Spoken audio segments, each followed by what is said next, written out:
Nah, tadi ngomongin juga, Mariko, kalau ngomongin soal hire tadi ya, tentang keuangan. Mungkin yang paling banyak, trait yang paling banyak dicek oleh orang-orang atau waktu kita rekrut orang adalah kejujuran. Ya, yang kita pikir mungkin hanya financialnya. Tapi sebetulnya kan seperti tadi yang Mariko share juga, kita ngadepin orang ini, kita sendiri pusing. Mungkin ada juga kalau yang pola komunikasinya nggak cocok gitu ya, atau ininya nggak cocok, kita sendiri yang bingung ngadepinnya. Dan yang sekarang sering disebut, ini orang toksik gitu. Nah, itu juga seharusnya bisa dicek kan ya lewat Kavlen. Mungkin nanti aku akan minta Jay share kalau ada case study-nya.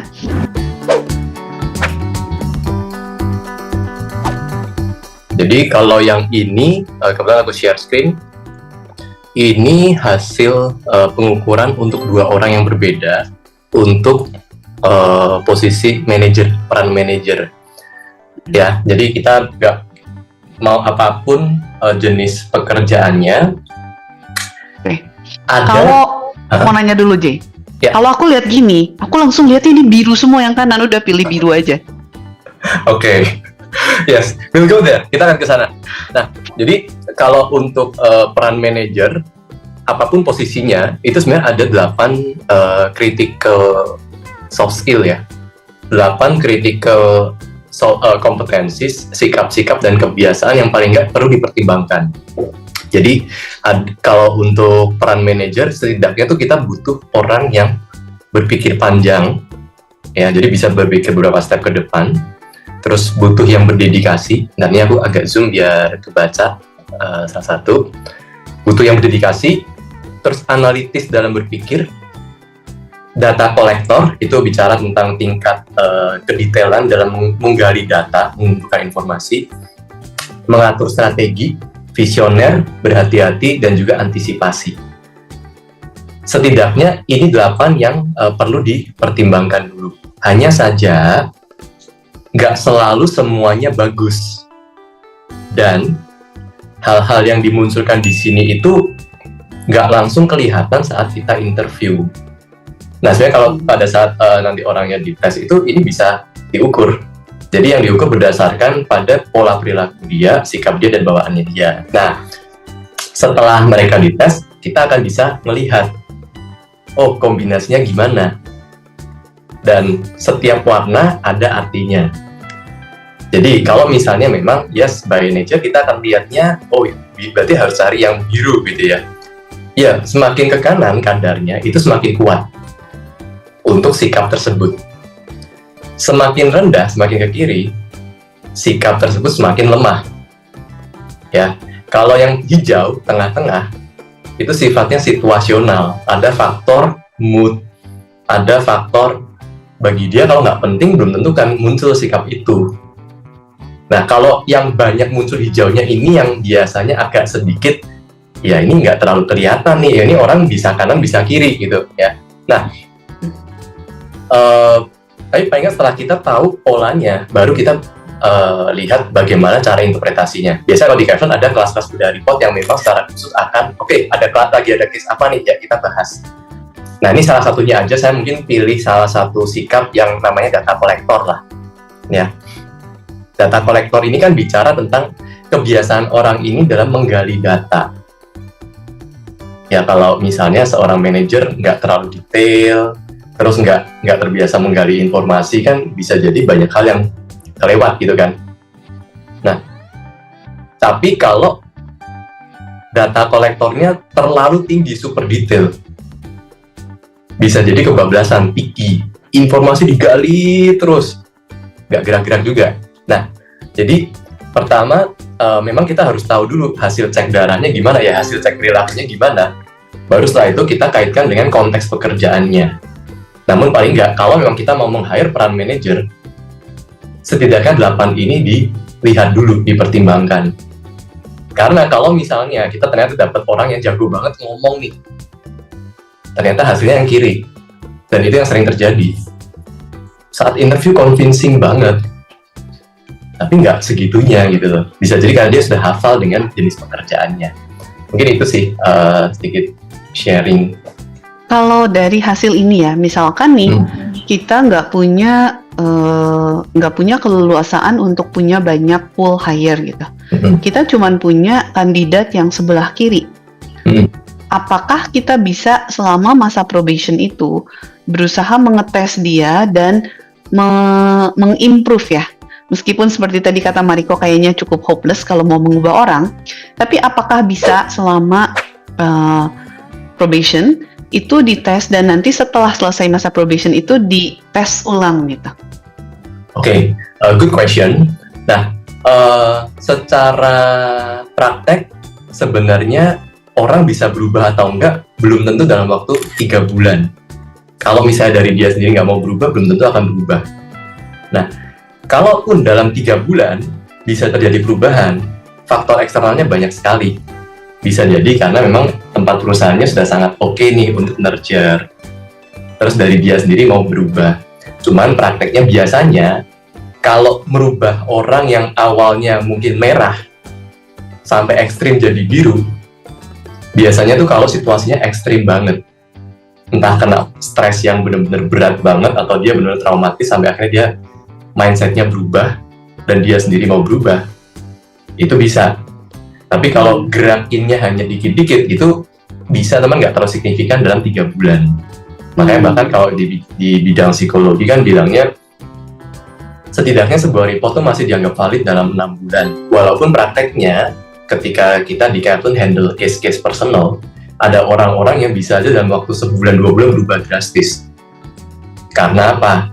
Dia kena tipu lah, dia apalah, banyak hal yang akhirnya bikin dia trauma, kehilangan orang lah, apapun bisa berubah drastis. Tapi nggak sebanyak itu, jadi case-nya sangat-sangat langka. Nah, secara umum biasanya nggak semudah itu sih Lin. Oke. Nah, ini kan kalau ini lebih secara umum ya, 8 skill yang diperlukan oleh seorang manajer. Tapi soft skill ini kan akan berbeda tergantung setiap posisi. Yes. Ya, mungkin aku boleh minta sharing dari Mariko, dari Jay, dan juga dari teman-teman peserta, apa soft skill, behavior, atau karakter yang paling penting dalam menentukan ini orang A player atau bukan? Mungkin dari saya ya, sekarang kita banyak sekali aplikasi atau banyak sekali bantuan-bantuan yang kita bisa dapatkan secara digitalisasi ya. Jadi kalau in my correct me if I'm wrong gitu, at the end of the day kita merasa bahwa hard skill itu nggak terlalu sulit sekarang. Tapi yang paling sulit itu adalah bila kita ini nggak bisa dapatkan orang yang bisa execute ya gitu ya. Jadi eksekusi, I think makanya kita selalu di mana-mana kita pergi adalah selalu punya problem di leadership di Indonesia. Leadershipnya tuh susah banget katanya. Ya di perusahaan yang small medium di JEC aja kita ada 9 expat. Aduh, masuk perusahaan cuman rekrutmen aja harus ada expatriate ya. Sebenarnya bisa dilakukan oleh lokal sebenarnya kan, right gitu ya.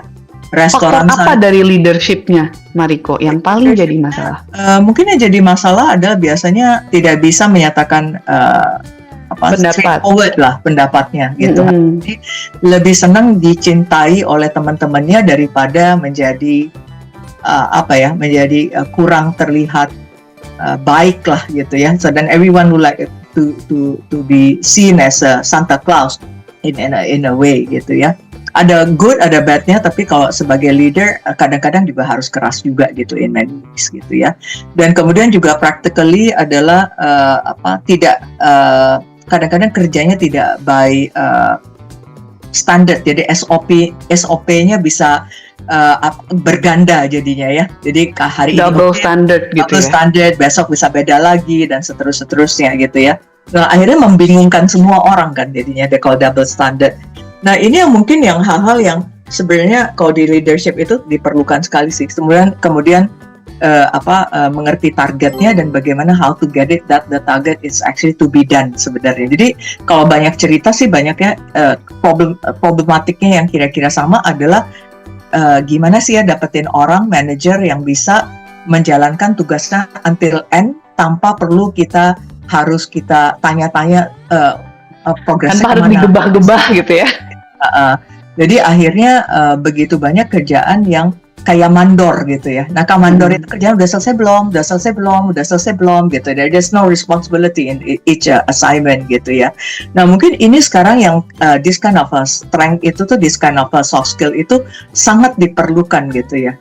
Menurut saya untuk bisa membuat satu perusahaan, satu organisasi, satu keluarga itu bisa melakukan tugasnya dengan baik dan sempurna gitu ya, sempurna gitu.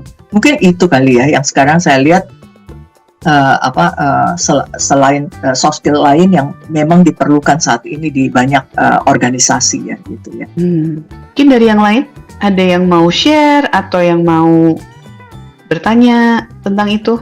Mungkin sambil nunggu yang lain mau berpendapat juga boleh ya. Ini aku sedikit nambahin. Jadi kalau di Kavlen kita kan juga ada fitur custom ya, di mana klien-klien pengguna Kavlen ini bisa pilih sendiri ketika dia mau hire si A, si B, mereka bisa kayak checklist.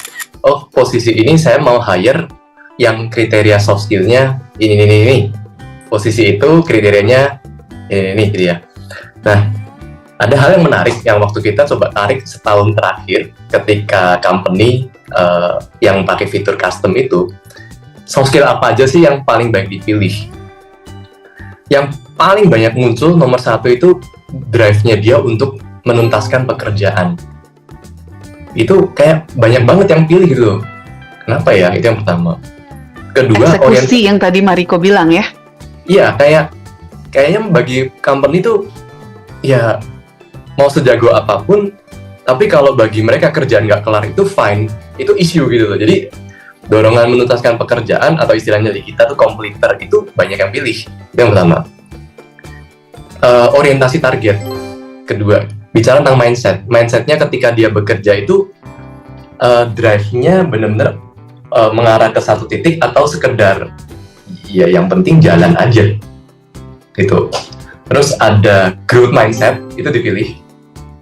Jadi dorongan dia untuk mau belajar tuh sebesar apa. Kemudian ada tentang komunikasi ya, bagaimana tata bahasa, bagaimana untuk bisa menjelaskan sesuatu, itu dilihat. Terus ada compliance dan juga teamwork. Jadi 6 ini paling banyak ketika kita waktu tarik data ke belakang. Lucu ya, ternyata dari segitu banyak company yang pilih attitude ini cukup banyak gitu loh.